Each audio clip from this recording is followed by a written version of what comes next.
Our gospel today acts as the second of bookends with last Monday's gospel.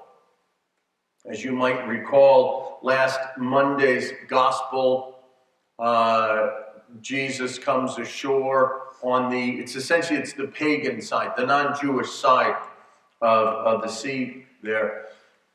And he casts out demons from the demoniac. And the people were afraid of the demoniac. They couldn't control him. And Jesus comes and he casts out the demons. And the demons go into the swine and 2,000 pigs die. And so the people from the surrounding area, they come. And they see this guy healed.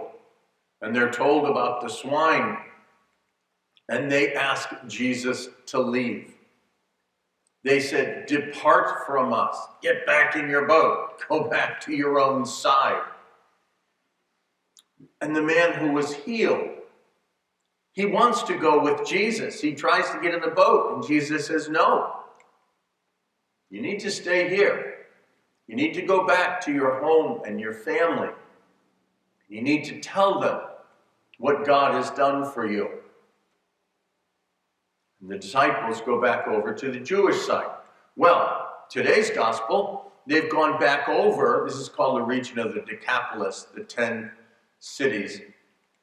But they go back to essentially the same area, and now people are excited to see him. They welcome him. They run and get people, and they bring him back so that Jesus can heal them. What changed? One man who shared with other people what Jesus had done for him. People need to hear our story. People need to hear you speak about what Jesus has done in your life. I'm going to give you a homework. I want you to come up with 10 or so occasions in your life when you've experienced healing or joy or peace. When, through reading the scriptures or receiving the Eucharist or experiencing some other sacrament of the church, you encountered Jesus. After you've done that, God will put people in your life that need to hear the good news. And then you will be like this demoniac. No degree in theology, no special training, didn't go to a seminar on how to be an evangelist. He encountered Jesus and he shared that with other people. And the next time Jesus was there, people flocked to him. So again, and by the way, don't brag. Be very frank about what life was like before, and then what happened, and then what life is like now. One of my favorite stories is back when I was in graduate school. I basically gave up on God. I was very upset with God. And I just said, I'm leaving. I hopped on my bicycle and I took a ride around Lake Michigan. It's no short ride. It took me a while.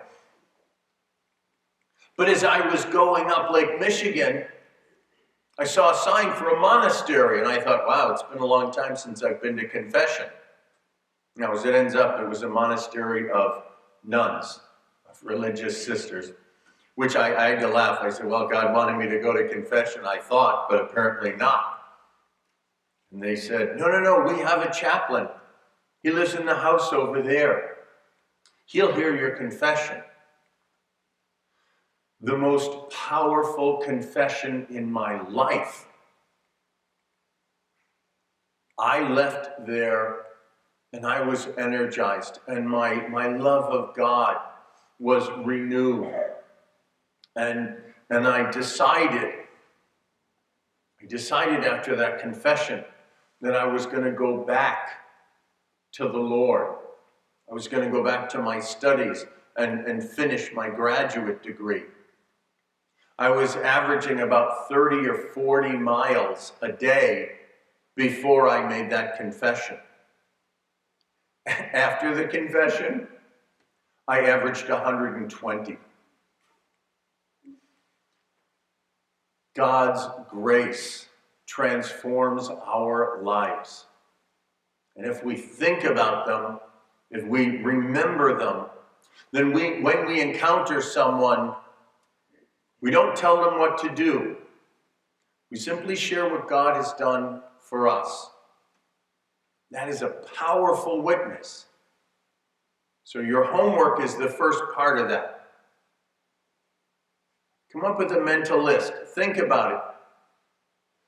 What was my life like? What did Jesus do? What is my life like now?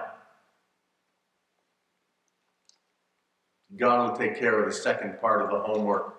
He'll put people in your path, and you will share what God has done for you.